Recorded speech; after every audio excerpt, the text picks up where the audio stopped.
what alcohol really does to us. What does it do to our bodies? What does it do to our minds? So alcohol is classed as a depressant, right? A depressant in terms of it slows things down. It slurs your speech. It slows down your motor functions. It slows down how quickly your brain can talk to the rest of your body, which is why when people get drunk, they're slow, they're slurry, they aren't anywhere near as responsive or reactive as they would be sober. And in terms of what specifically happens, alcohol being a depressant, it slows things down and basically acts as like a barrier almost. It acts as a handbrake on everything so that everything becomes much harder, everything becomes much slower. Also, it's a depressant in terms of it makes you feel lower as well. So I know that a lot of people use alcohol as a way to loosen up. However, after a certain point, a relatively low point, you switch from having that loosening feeling into the depressive feeling or state in terms of the impact and effect of alcohol on us. So not only does it have these depressive-like properties, it also has diuretic properties in terms of it basically makes you pee. Okay. For every extra gram of alcohol that you drink, the amount of pee that you need to pee goes up by about 10 milliliters. So, when you talk about breaking the seal, that is actually what's happening, because by definition, a diuretic makes you pee more. So that's why, after maybe a couple of pints or a couple of glasses of Prosecco and stuff, at some point, the body is like, right, I need to get rid of this extra liquid.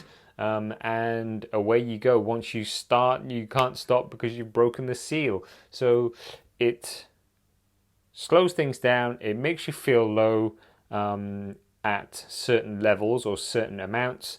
It makes you pee. And in terms of its effect on the body, it can lower your blood. It can lower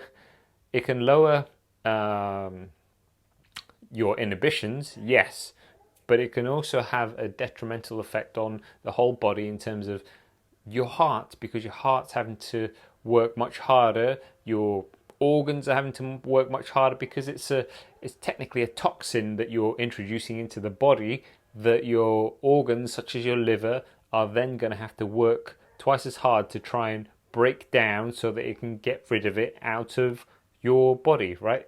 A toxin is something that your body doesn't want floating around, and so it's going to work hard. Things like your liver are going to take a beating, especially if you have prolonged periods of drinking or, massive binges kind of thing. It like goes from not drinking for weeks and weeks, or not drinking Monday to Friday, to then absolutely smashing it over the weekend, and then your liver just taking that beating, so that it comes to Tuesday, Wednesday, the next of the following week, and you're still feeling the effects from the alcohol that you've imbibed over the weekend. So in terms of why I specifically don't drink, I used to drink, but I suffered from all of the above effects in terms of it made me pee.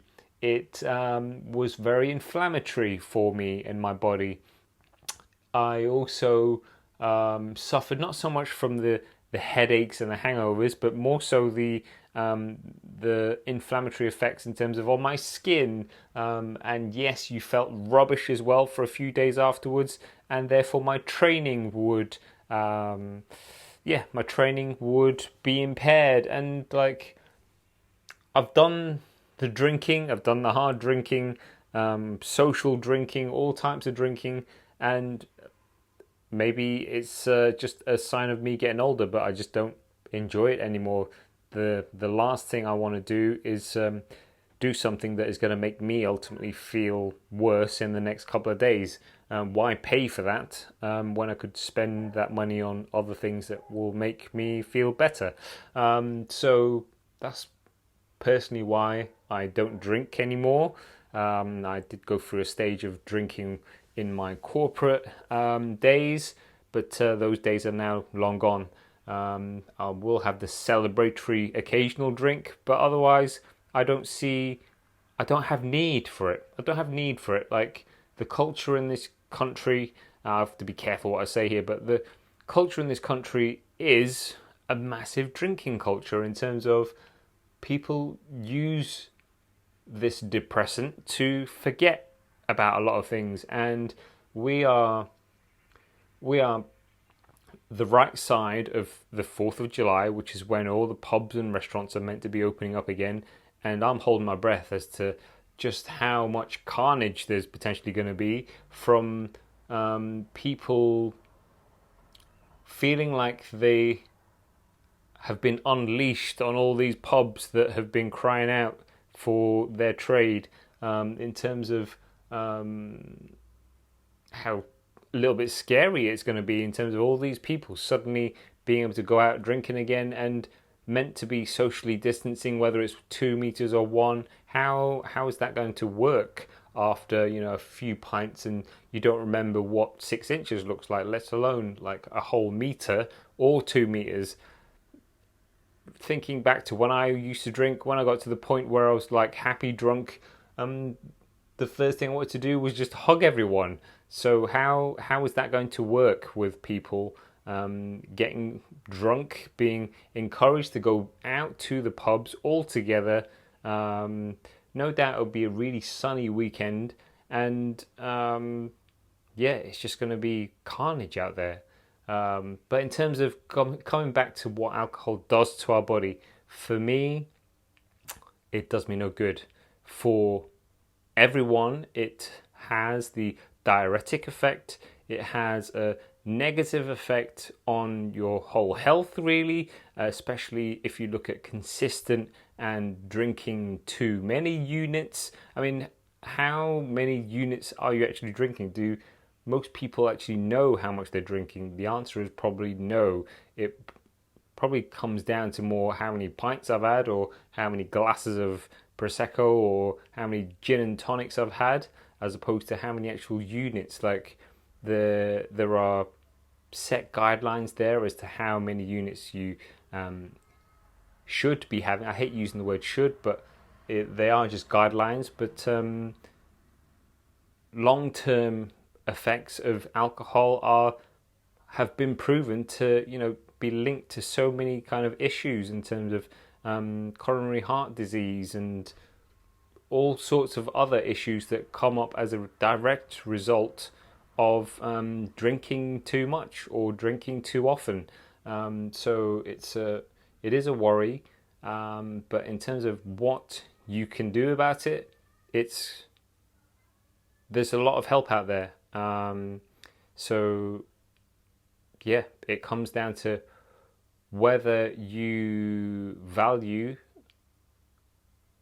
what you get out of drinking more than you value what you get out of not drinking.